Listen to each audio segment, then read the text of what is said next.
은혜 받으실 하나님의 말씀은 창세기 32장 26절부터 32절까지 말씀입니다.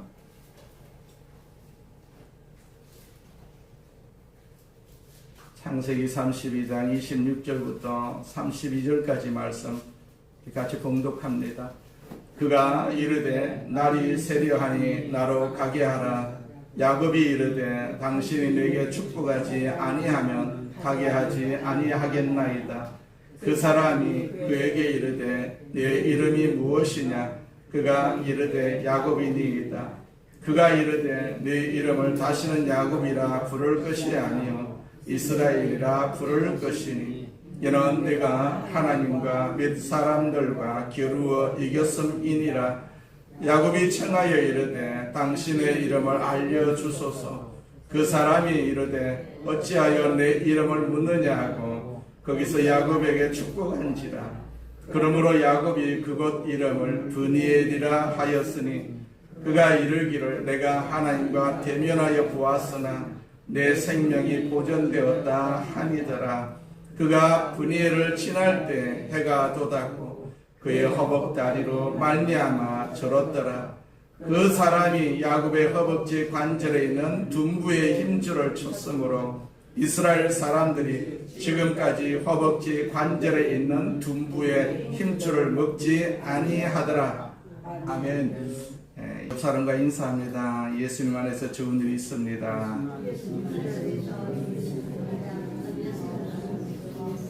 할렐루야. 한 주간도 우리에게 은혜를 주시고 건강을 주셔서 이 자리에 참석하시고 또 같이 말씀을 나눌 수 있도록 하나님께서 은혜를 베풀어 주심을 감사합니다. 앞에 있는 구호 우리 세 번 한번 선포합니다. 나는 하늘의 복 땅의 복을 받았습니다. 나는 하늘의 복 땅의 복을 받았습니다. 나는 하늘의 복 땅의 복을 받았습니다. 아멘. 하나님 아버지 감사합니다. 우리를 택하여 주셔서 이렇게 하나님 자녀로 삼아주시고 여전히 하나님을 찬송하고 예배드리고 날마다 기도하게 하심을 감사합니다. 아멘. 하나님께서 우리를 지켜주심을 감사합니다. 아멘. 우리를 보호하심을 감사합니다. 아멘. 우리가 천국 가는 날까지 하나님 아버지 우리를 지키시고 보호하시겠다라고 약속하여 주셨사오니 그 약속 이루어지게 하여 주시옵소서. 우리는 천국을 바라보고 살아가고 있사오니 하나님 아버지 천국의 눈에 뜨이게 하여 주옵시고 귀로 듣게 하여 주셔서 우리가 이 세상을 이길 수 있도록 주님 도와주시옵소서. 우리 성도들이 병으로 고통당하지 않게 하여 주옵소서. 악한 질병이 오늘 이 시간 예수님의 이름으로 명할 때 다 떠나가게 하여 주옵시고 또 예수의 피로와 살을 먹을 때 떠나가고 낫게 하는 역사도 있게 하여 주셔서 우리를 건강한 모습으로 주를 찬송하고 예배하는 도구로 삼아 주시옵소서. 이 교회를 섬기는 우리 모든 성도들, 특별히 장로님, 우리 권사님, 안수 집사님, 우리 집사님들을 축복하여 주심을 감사합니다. 하나님께서 이렇게 세워주셔서 도구로 주의 뜻을 이루시는 그러한 믿음 주심을 감사합니다. 우리가 어디서 무엇을 하든지 항상 하나님을 생각하고 주의 뜻을 이루는 도구 되게 하여 주옵소서. 해를 받지 않게 하여 주옵시고 복을 받게 하여 주옵소서. 감사하오며 예수님의 이름으로 기도드립니다. 아멘. 야곱이 아니고 이스라엘이라 라는 제목으로 같이 은혜를 나누고자 합니다. 우리가 교회를 다니고 신앙생활을 한다라고 말하고 있습니다. 예수를 우리가 믿고 있습니다. 그런데 예수를 믿는 사람들 중에 교회를 다니는 사람들 중에 저 사람은 교회 나오는 것이 전혀 덕이 안 된다. 차라리 안 나와 주었으면 좋겠다. 그렇게 말하는 사람, 그런 사람을 우리가 보신 적이 있습니까? 작은 교회는 없다라고 우리가 말할 수가 있지만은 우리 교회보다도 훨씬 더 큰 교회에서는 교회 다니고 예수 믿는다고 하면서도 그 살아가는 모습이 전혀 예수 믿는 사람답지 않은 그런 사람들이 적지 않게 있다라고 할 수가 있지 않겠어요? 또 예수 믿는 사람들 가운데에서도 목적 달성을 위해서라면 수단과 방법을 가리지 않고 양보할 줄도 모르고 자기의 이기심만을 채우려고 하는 사람들이 있어요. 그래서 신앙의 본질을 잊어버리고 사는 사람들이 종종 있습니다. 여기 오늘 성경에 그런 사람이 있어요. 바로 야곱이 그런 유형의 사람이었다라고 우리는 알고 있지 않겠어요? 지금까지 야곱의 일생을 쭉 보면 야곱이 바로 그런 종류의 사람이었어요. 그런데 놀라운 사실은 그럼에도 불구하고 하나님이 이 사람을 야곱을 포기하지 않으셨다는 얘기입니다. 하지만 야곱이 계속해서 그대로 살도록 내버려 둘 수는 없으셨어요. 그래서 어느 날 밤에 하나님이 야곱을 손보기로 작정을 하셨습니다. 고치기로 작정을 하셨어요. 그것이 오늘 본문에 나타난 그런 사건이라고 할 수가 있습니다.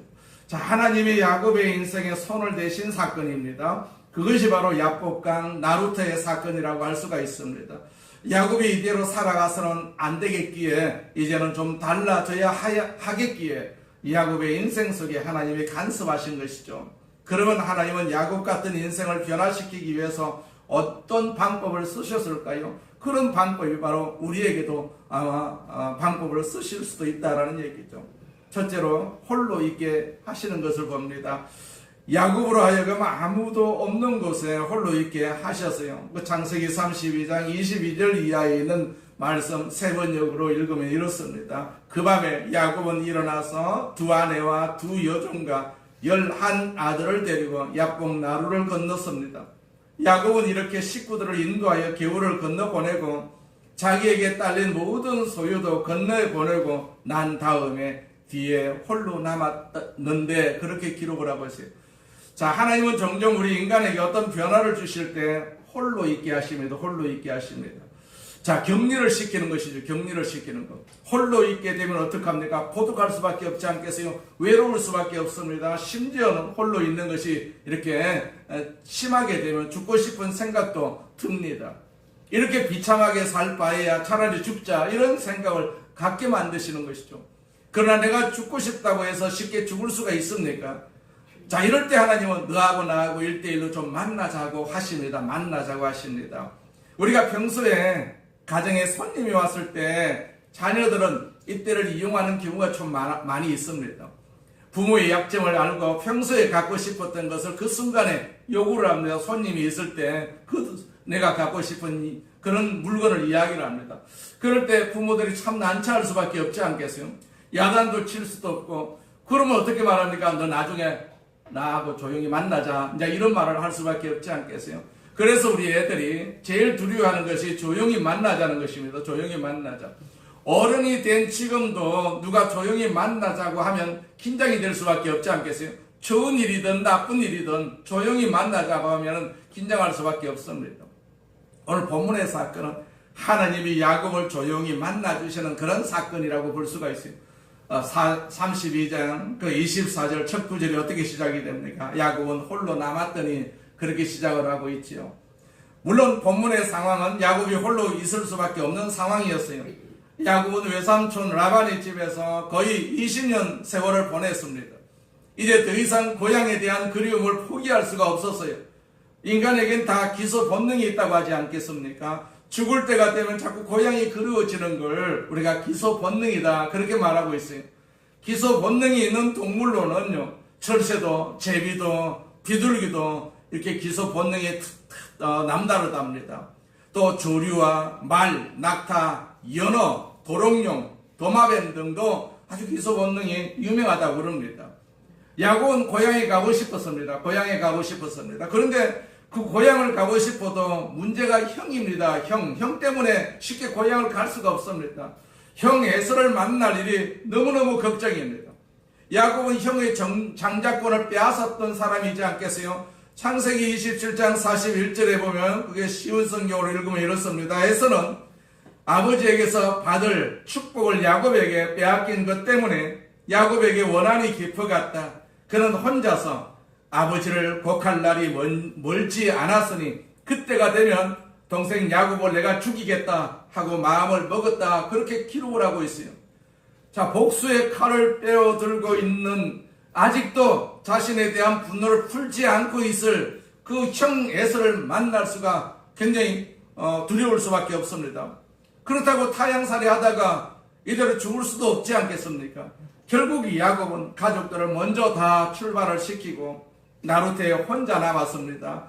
하나님이 보실 때 지금이 기회다 싶으셔가지고 야곱을 만나기로 이렇게 작정을 하신 것입니다. 그래서 24절에 어떤 사람이 날이 새도록 야곱과 씨름하다가 그렇게 기록을 하고 있어요. 우리 인간에게 홀로 있을 때의 상황, 이것이 하나님을 만나기에 가장 적절한 상황이라고 할 수가 있습니다. 인간은 소위 군중들 속에 들어가면 군중이라는 그런 마스크 안에서 우리가 도피해버리는 경향이 많이 있습니다. 진정한 자기를 드러내지 않으려고 합니다.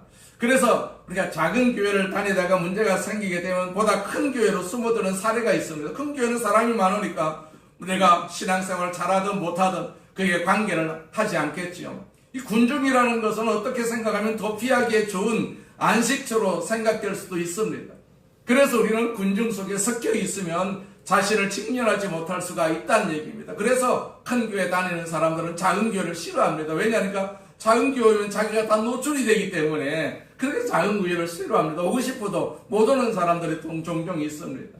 자, 작은 무리 속에서는 자신의 문제가 드러나기 때문에 인간은 그것을 감추기 위해서 자꾸 군중 속으로 숨어서 아무 일 없다는 식으로 살아가고 있어요. 그렇다고 문제가 해결되는 것은 결코 아니지 않겠습니까?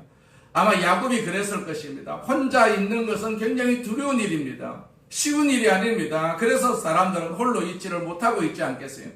자, 집에서도 계속해서 TV와 더불어서 살고, 또 젊은 사람들은 귀에다 이어폰을 꽂고 살고, 또 인터넷을 끼고 살고, 자, 홀로 있지 않으려고 애를 쓰고 있음을 볼 수가 있습니다. 혼자 있으면 자연히 자기 자신을 만나야 할 수밖에 없지 않겠어요? 자, 자기 자신을 숨길 수가 없어요. 혼자 있게 되면. 자, 자기 자신과의 대면, 그것은 무척 두려운 일일 수가 있다라는 얘기입니다. 그래서 사람들은 혼자 있는 것을 싫어합니다. 그러나 인간은요, 자기 자신을 대면하지 못하면 변화되질 않습니다. 변화가 없습니다. 가장 깊은 곳에서 자기 자신을 만날 때 비로소 인간은 변화될 수가 있는 것입니다. 변화의 시작이 바로 그때로부터 시작이 되는 것을 봅니다. 여러분 언제 여러분 자신을 만나보셨습니까? 여러분의 진정한 자아가 요즘 평안하십니까? 선뜻 대답하지 못하는 사람은 다 야곱과 같은 사람이라고 할 수가 있습니다.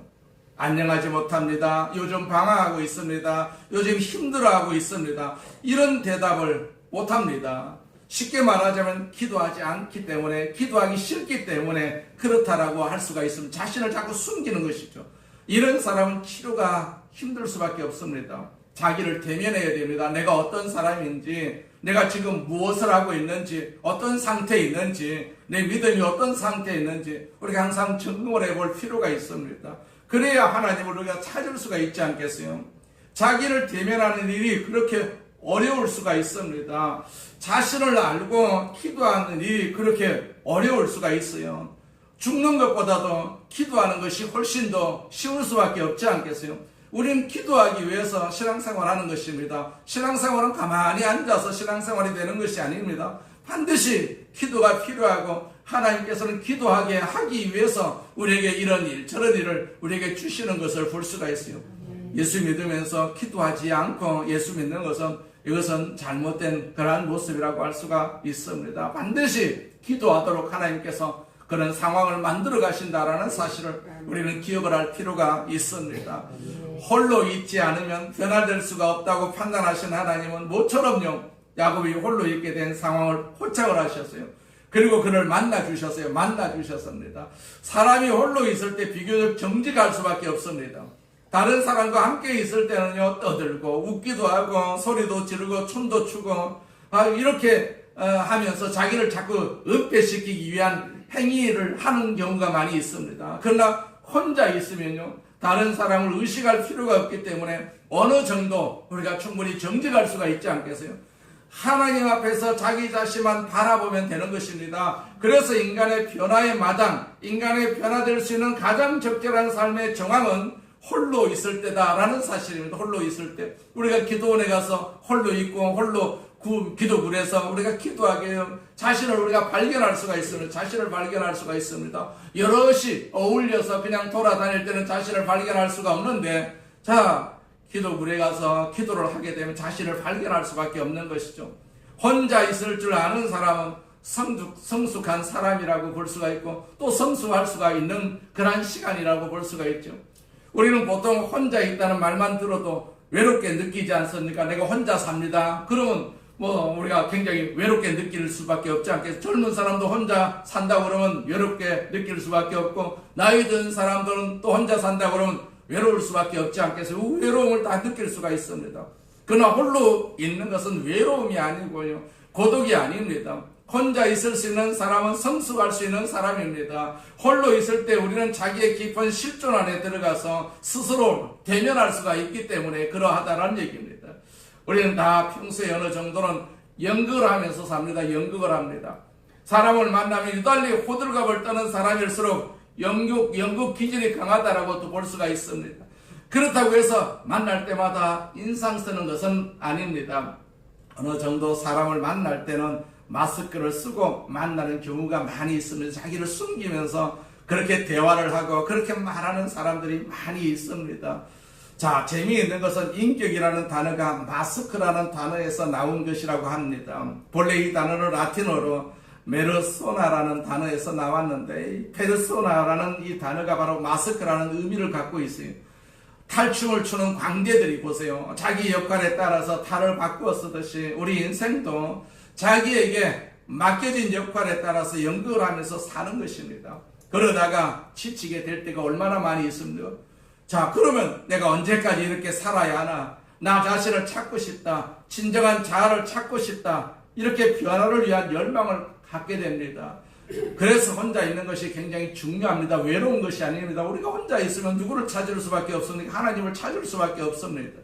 힘들어도 자기 자신을 대면하는 것이 굉장히 필요하거든요. 혼자 있어야만 자기 자신을 생각해낼 수가 있습니다. 여럿이 어울려서 그냥 묻혀서 지내다 보면 자기 자신을 발견할 수가 없지 않겠어요? 자, 우리가 연예인들, 가수들 이렇게 열심히 노래 부르다가 혼자 있게 되는 그 시간을 참지 못해가지고 마약도 하고 여러 가지 그런 어떤 불쌍한 그런 어떤 행동을 하는 경우가 많이 있지 않겠어요? 우리는 혼자 있는 시간이 바로 하나님과 만나는 시간이기 때문에 혼자 있는 시간이 훨씬 더 우리가 좋을 수가 있다라고도 볼 수가 있습니다. 혼자 있는 시간은 바로 하나님을 만날 수 있는 시간입니다. 야곱이 혼자 있을 때 하나님께서 찾아오셔서 그를 만나 주셨습니다. 자, 예수님은 아무리 바쁘셔도 한적한 곳을 자주 찾으셨다고 성경에서 기록하고 있죠. 아무도 의식할 필요가 없는 곳에서 하나님만 바라보시면서 하나님과 대화하시고 자기 내면을 바라보시는 일을 하신 것이죠. 자, 우리에겐 조용한 시간이 필요합니다. 기도의 시간이 필요합니다. 시끄러운 시간 말고 복잡하게 사람들 쳐다보고 연기하는, 마음이 없는 소리하는 그런 시간 말고 자신의 깊은 내면을 바라보고 자신의 상처와 그 피 흘리기까지 아파하는 모습들을 우리가 하나님 앞에 내어놓고 그런 하나님을 찾고 하나님을 의지하는 그런 시간이 우리에게 필요한 것이죠. 신앙은요, 하나님과 함께하는 것이 바로 신앙생활이라고 할 수가 있는 것이죠. 이것이 이제 변화의 출발점이라고 할 수가 있고 우리 신앙의 성숙의 출발점이라고 할 수가 있습니다. 그래서 하나님은 야곱이 변화를 위해서 이렇게 홀로 있게 하신 것이라고 볼 수가 있습니다. 두 번째로 보면 인간의 한계를 깨우쳐 알게 하십니다. 자, 야곱은 지금까지 자신의 불가능이 없는 존재인 것처럼 인생을 살아왔어요. 야곱과 비슷한 인생의 사상을 가지고 있던 사람이 있었어요. 바로 나폴레옹입니다. 나폴레옹의 좌우명이 무엇입니까? 내 사전에는 불가능이 없다. 자, 그런 좌우명이지 않겠어요? 야곱도 마찬가지였어요. 쌍둥이이지만 둘째로 태어났어요. 둘째라는 것이 늘 서러웠습니다. 그래서 언제나 1등을 향한 전의를 불사르면서 1등의 자리를 호시탐탐 노리면서 살아온 생애가 바로 야곱의 생애였어요. 그래서 결국 형의 장자권을 빼앗는 데 성공을 합니다. 또 아버지의 마지막 유산, 형에게로 돌아갈 축복까지도 형인 것처럼 연극을 해가지고 아버지로부터 받아내지 않겠어요? 한마디로 말하면 야곱은 한다면 하는 그런 사람이었어요. 창세기 27장 27절 이하에 이삭이 야곱을 축복하는 장면입니다.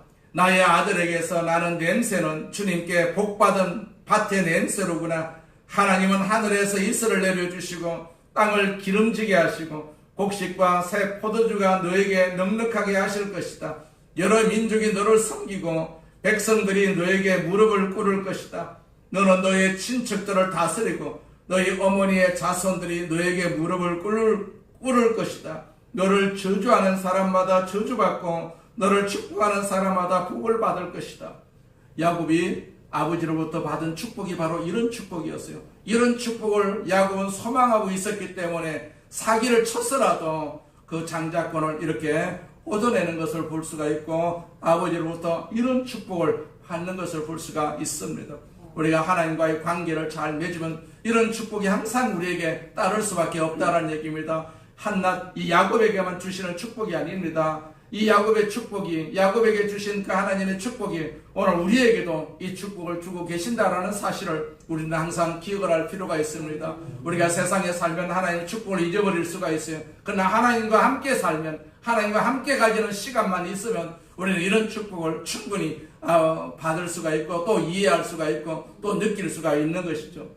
우리가 야곱의 결혼 사건에서도 보면 자신이 너무 사랑했던 여인이 있었어요. 라헬이었습니다. 그 라헬을 얻기 위해서 7년에 7년을 더한 14년을 일합니다. 자, 그리고 결국 라헬을 자기 여인으로 만들었어요. 그러니까 목적 달성을 한 것이죠. 야곱의 사건에는 보니까 불가능이 없는 그런 사건들이었어요. 그런데 불가능이 없다는 생각, 한번 목적하면 반드시 이룰 수 있다라고 하는 성취지향적 사고가 야곱에게 화가 된 것이죠. 이런 사고 때문에 야곱은 목적을 위한 수단과 방법을 가리지 않게 된 것입니다. 그런데 우리 기독교는요, 목적을 위해서 수단과 방법을 반드시 가려야 합니다. 목적은 수단을 정당할 수가 없다는 것이 기독교의 윤리거든요. 좋은 목적을 가지고 있으면 좋은 방법을 써야 하지 않겠어요? 그런데 야곱은 그렇지 않았어요. 목적을 위해서, 자기 목적을 위해서 수단과 방법을 가리지 않은 사람이었어요.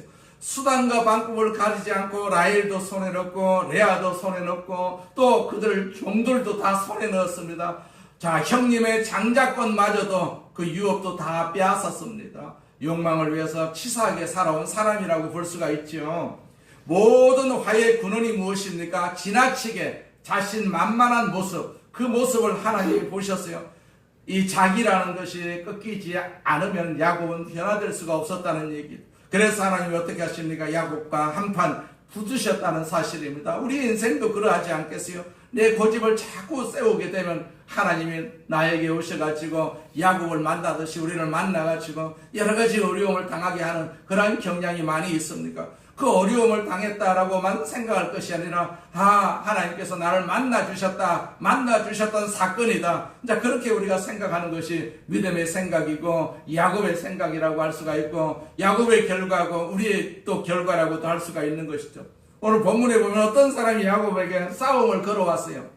우리는 흔히 이 본문을 야곱이 너무나도 축복을 받고 싶어서 철학 기도를 하고 하나님 앞에 때를 써서 마침내 그 축복을 받아낸 사건으로 해석을 하는데, 그러나 그것이 아닙니다. 이것은 야곱이 시작한 싸움이 아니었어요. 상대방이 걸어온 싸움이었습니다. 본문 32장 24절 말씀에 보니까 야곱은 홀로 남았더니 어떤 사람이 날이 새도록 야곱과 씨름하다가, 그렇게 기록하고 있어요. 어떤 사람이 먼저 걸어온 싸움입니다. 이 어떤 사람이 누굽니까? 이 어떤 사람은 사람의 모습으로 야곱을 찾아오신 하나님 혹은 하나님의 천사입니다. 어떤 성경학자들은 그 어떤 사람이 구약에 나타난 예수님이었다, 이제 그렇게 말하는 분도 있습니다. 어쨌든 사람의 모습으로 나타나신 하나님이십니다.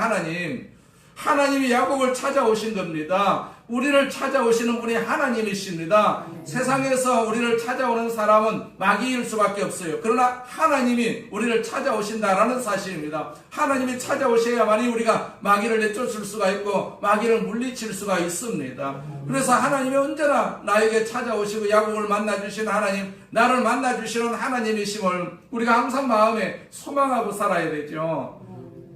그래서 야곱과 씨름을 하시지 않겠어요? 그 하나님이.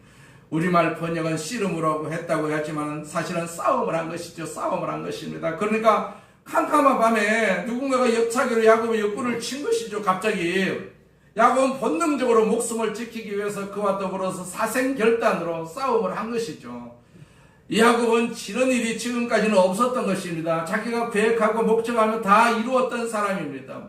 이 싸움에서도 한때는 야곱이 이길 것 같았어요. 야곱이 하도 용을 쓰니까 상대방이 어떻게 했습니까? 야곱의 급소를 쳤어요. 환도뼈를 친 것입니다. 그 순간 야곱이 쓰러졌어요. 힘을 쓸 수가 없습니다. 그러면서 뭐라고 했을까요? 야곱이 급소를 맞고 쓰러지면서 이렇게 말했을 것 아니겠습니까? 오마이갓, 하나님이시구나. 하나님. 자기를 이길 수 있는 사람은 아무도 없었는데 자기를 이길 수 있는 사람이 곧 하나님이시다라는 사실이죠.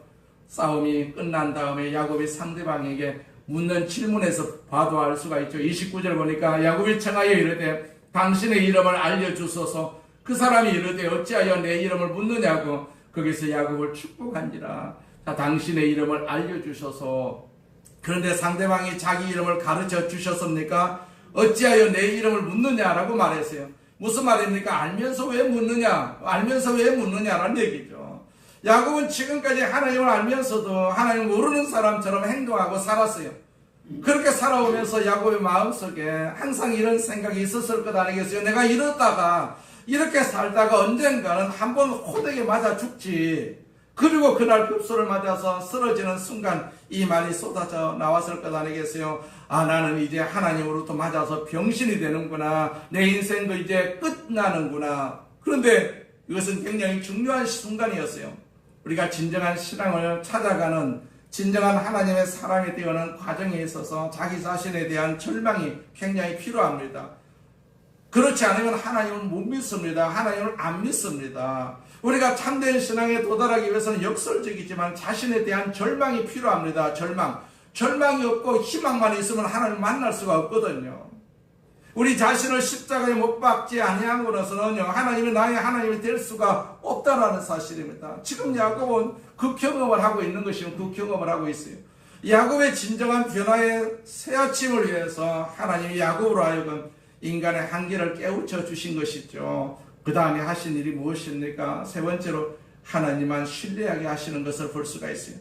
자, 우리에겐 우리 자신에 대한 절망이 필요합니다. 그러나 절망만 하고 있으면 안 되지 않겠어요? 그 다음이 굉장히 중요합니다. 그 다음에 누구를 찾아야 됩니까? 절망이 엄습해서 낙심될 때 우리는 누구를 찾습니까? 하나님이 필요함을 깨달아야 되지 않겠어요? 내가 다리를 저어서 맞아서 이렇게 일어나지도 못할 입장인데 이제 누구를 의지할 수가 있겠습니까? 의지할 수가 없는 것이죠. 하나님만 의지할 수밖에 없지 않겠어요?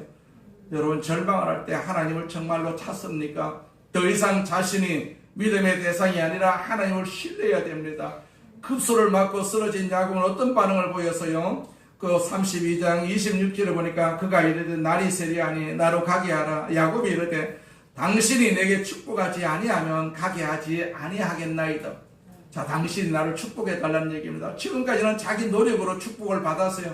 그런데 이제는 그 축복을 유지할 수가 없단 말입니다. 그러니까 하나님에게 축복해 달라고 그렇게 매달리는 것을 볼 수가 있습니다. 여기서 야곱이 축복을 달라고 빌었다고 보통 그렇게 얘기를 하는데 무슨 축복을 빌었을 것 같습니까? 지금 어떤 사람이 야곱을 쳤어요. 야곱의 생명을 노린 것 아니겠어요? 야곱은 자기 생명을 지키기 위해서 싸움을 했습니다. 이때 야곱이 무슨 사업체 하나 달라, 무슨 집을 달라, 그런 축복을 구했겠습니까? 자, 지금은 그런 축복을 구할 정황이 아니지 않겠어요? 당신이 축복하지 아니하면 나는 살 수가 없어요. 이제 당신의 도움이 없이는, 당신의 은혜가 없이는, 당신의 사랑이 없이는 도저히 내가 살아갈 수가 없어요. 하나님 없이는 내가 못 삽니다. 자, 죽고 사는 생명의 문제가 그 축복 속에 자기를 축복해 달라고 그렇게 얘기를 하지 않겠어요? 그래서 이런 고백이 나온 것입니다. 이 고백이 나오기가 쉬운 것은 아니죠. 하나님, 나는 하나님 없이는 못합니다. 못 살아요. 그런 고백일 수밖에 없지 않겠어요?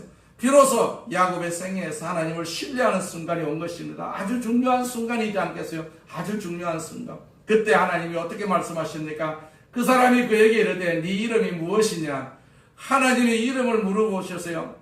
묻고 있는 분이 하나님이라는 것을 어떻게 알 수가 있습니까? 30절에 보니까 그러므로 야곱이 그곳 이름을 브니엘이라 하였으니 그가 이르되 내가 하나님과 대면하여 보았으나 내 생명이 보존되었다 함이더라. 그렇게 기록을 하고 있어요. 상대방이 이름을 가르치시지 않았지만 야곱은 알았어요.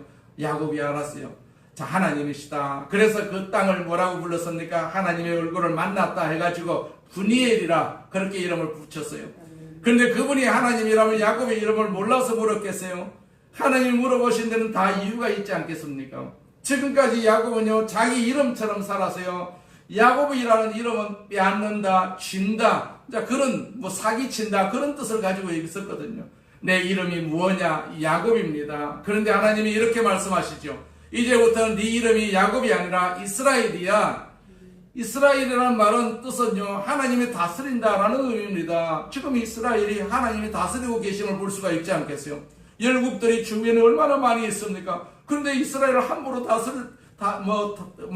건드리지 못합니다. 왜냐하니까 하나님이 다스리고 계시기 때문에, 하나님이 지키고 계시기 때문에 그러하다는 얘기입니다. 우리가 다 이스라엘이지 않습니까? 하나님이 우리를 지키고 계십니다. 내가 병들어서도, 내가 못났어도 하나님이 지금 나를 지키고 계신다라는 사실입니다. 이걸 우리가 잊어버리게 되면 우리는 세상에 의해서 절망할 수도 있고 낙심할 수도 있습니다. 그러나 하나님이 나를 지켜주신다. 이스라엘 땅을 보세요. 지금 이스라엘 땅을 보세요. 그 작은 나라, 그 가문도만한 나라를 하나님께서 지켜주시니까 그 큰 열국들이 그 땅을 건드리지 못하는 것을 볼 수가 있지 않겠어요? 그 땅에 예수님이 다시 오시겠다라고 약속을 하셨어요.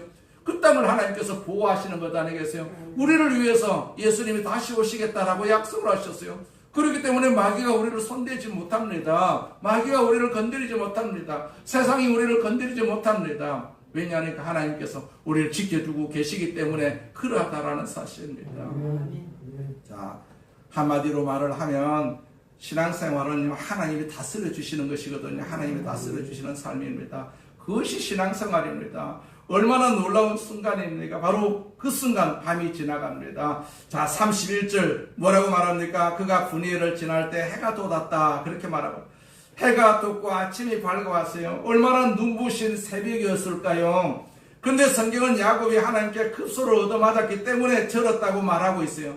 여러분, 야복강 나루터를 떠나가는 야곱의 그 뒷모습이 눈에 보입니까? 쩔뚝쩔뚝 걸으면서 밝아오는 그 새벽, 그 야곱은 나루터를 떠나가면서 아마 이렇게 말했을 것입니다. 하나님, 아파요. 맞은 게 아직도 아파요. 그렇지만 마음은 참 자유해요. 기쁨이 넘쳐요. 이제부터는 하나님이 저를 다스려 주시니까요. 이제 내 인생은 내가 다스리지 않을게요. 제 인생 하나님 앞에 두었어요. 하나님이 저를 다스려 주세요. 이런 마음을 가지고, 이런 희망을 가지고 그 아침을 걸어갔을 것 아니겠어요? 결정적으로 이 사건 다음부터 야곱이 달라집니다. 그의 인생에 새로운 삶이 시작이 됩니다. 형이 무섭지도 않습니다. 형이 무섭지도 않습니다. 하나님을 만나기 전까지 형이 제일 무서웠어요.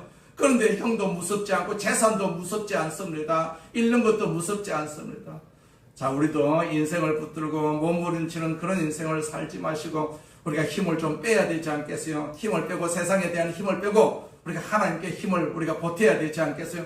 하나님의 힘으로 우리가 살아가야 하기 때문에 그럴 수밖에 없지 않겠어요? 자신을 하나님 앞에 내려놓으시길 바랍니다. 하나님 앞에 죽이든지 살리든지 하나님 마음대로 하십시오. 그때 우리 인생 속에 새로운 삶이 시작이 될 것이고 새로운 아침이 밝아올 것을 믿으시기를 바랍니다. 오늘도 예수님께서 우리에게 살과 피를 주십니다. 우리에게 희망을 주시기 위해서, 우리에게 소망을 주시기 위해서, 하나님의 능력을 주시기 위해서 이 살과 이 피를 주신다라는 사실을 우리가 생각하면서 이 성찬을 대하시기를 주의 이름으로 축원을 드립니다. 전능하신 하나님 아버지 감사합니다. 우리 아버지 하나님께서 우리를 사랑하시고 우리를 택하여 주셔서 날마다 이렇게 지켜주심을 감사합니다. 우리 힘으로 이 세상을 살고 있지 않음을 주님 앞에 항상 고백하오니 우리를 살게 하여 주옵소서. 이 땅을 살게 하여 주옵소서. 우리의 생명을 허락하여 주셔서 이 생명을 통해서 하나님의 뜻을 이루면서 이 세상을 살아갈 수 있도록 주께서 도와주시옵소서. 예수님의 살과 피를 묻고 마십니다. 다시 한번 우리에게 생명을 주시고 다시 한번 하늘의 축복을 주심을 감사합니다. 그 하늘의 능력을 주심을 감사합니다. 주님 영광을 받으시옵소서. 예수님의 이름으로 기도드립니다. 아멘. 우리 성찬을 하기 전에 먼저 주님 앞에 감사히 기도드리겠습니다. 하나님, 예수님의 이름으로 우리를 축복해 주셔서 주님의 이름으로 살게 해 주시옵소서. 생명이 바로 피에 있고 살에 있지 않겠어요? 예수님께서 우리에게 생명을 주시기 때문에 그 생명을 얻어서 우리가 남은 여생을 또 힘차게 또 힘있게 하나님 앞에 영광을 돌리는 귀한 도구로 쓰임받기를 원합니다. 우리가 그런 소망을 가지고 다시 한번 우리 통성으로 기도하겠습니다. 전하신 하나님 아버지 감사합니다. 하나님 영광을 받으시옵소서. 우리 아버지 하나님께서 우리를 사랑하심을 감사합니다. 우리를 축복하심을 감사합니다. 주님 영광을 받으시옵소서. 주님 영광을 받으시옵소서. 우리 아버지 하나님께서 함께하여 주시월 감사합니다. 함께하여 주시월 감사합니다. 오 주여 감사합니다. 주여 감사합니다. 주여 감사합니다. 주여 감사합니다. 하나님 영광을 받으시옵소서. 영광을 받으시옵소서.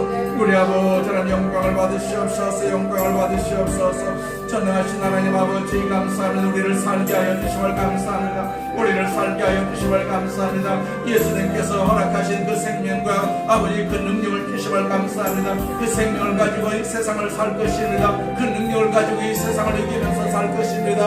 아버지 우리를 축복하여 주시월 감사합니다. 우리 모두에게 예수님의 살과 피를 허락하여 주시월 감사합니다. 이 살과 이 피를 통해서 하나님의 능력이 임하게 하시고 하나님의 치료가 임하게 하여 주시고 하나님의 축복이 임할 수 있도록 하나님께서 우리에게 역사하여 주시옵소서. 주의 영으로 충만하게 하심을 감사합니다. 주의 영으로 충만하게 하심을 감사합니다. 주의 영으로 충만하게 하심을 감사합니다. 성령으로 충만하게 하심을 감사합니다. 보혜사 성령이여 의지합니다. 불같이 바람같이 승수같이 임하여 주시옵소서. 임하여 주시옵소서. 임하여 주시옵소서. 성령으로 충만하게 하여 주시옵소서. 성령으로 충만하게 하여 주시옵소서. 감사합니다.